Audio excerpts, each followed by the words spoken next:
Hey Kennedy, how you doing? I've got your work up right here, and I've got here we are right here. You know what? Let me just get rid of this because this is going to confuse me. Here we are right here. Okay, so excellent. You got your bio image, you got your bio info. That's fantastic.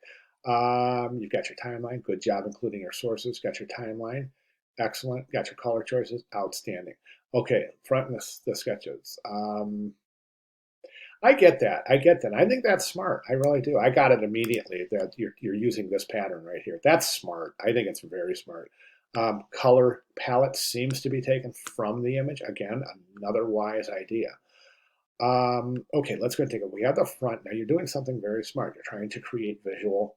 You're trying to create meaning using visual substitution, and that's the cross for the T in the Mother and Teresa, and that's interesting. Now I think it's sometimes it's really difficult to try to use letters that double in two words, and it's very difficult, and I find it very rarely works.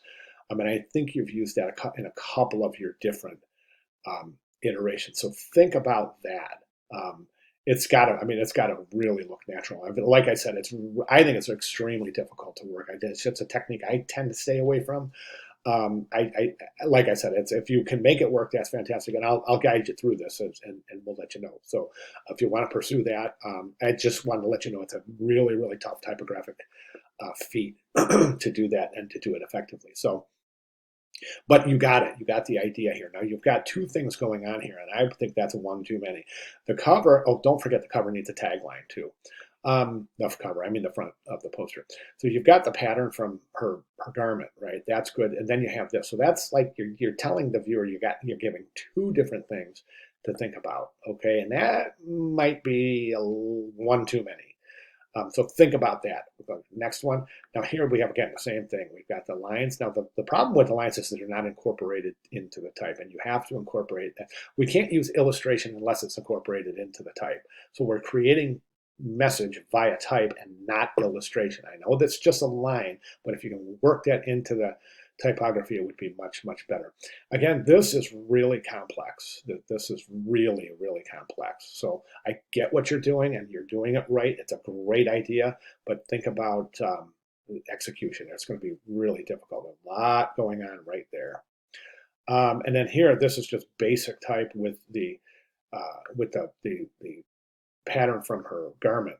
And again, that's creating meaning using something other than typography. So I would recommend that you create any meaning needed through typography. So if you incorporate that into the type, that'll be much more effective. Let's jump to the back of the poster. Now, I think the back of the poster, I think this is interesting, creating a timeline out of a rosary. But the only thing is that it would really help continuation if you were to create a timeline based on something that you've started on the front. You see what I'm saying? Let me give you an example. This is started on the front, okay? This is what I'm talking about, is including image as type, or I should say type as image. So this wouldn't work if this were over here on its own, and that was just presented um, um, with a normal O. It wouldn't work because you're creating meaning based on illustration and not typography. And that's what we're after, right? But what I want you to see is this continuation of this element right here. Kind of, it's defined on the front, or at least presented on the front, and then it's continued on the back.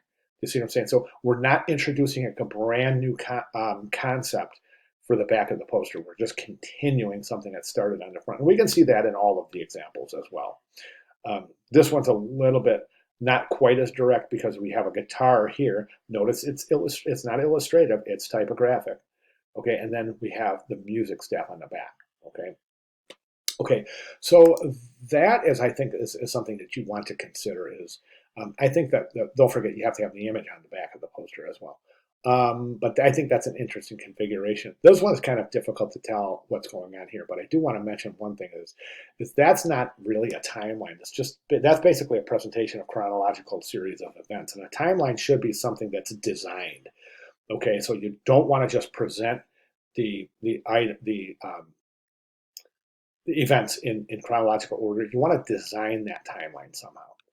Okay, and again, the best thing to do would try to be create some sort of continuation from the front of the poster to the back of the poster. And you can see this. I don't know if you've looked at these.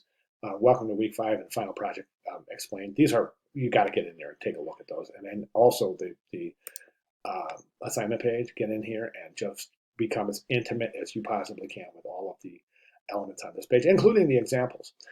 Okay, so those are my recommendations moving forward. If you have any questions at all, please let me know. But I think it's a really good start, very interesting stuff. So let's move forward accordingly. And like I said, if you have any questions at all, please let me know. Thank you very much, Kennedy.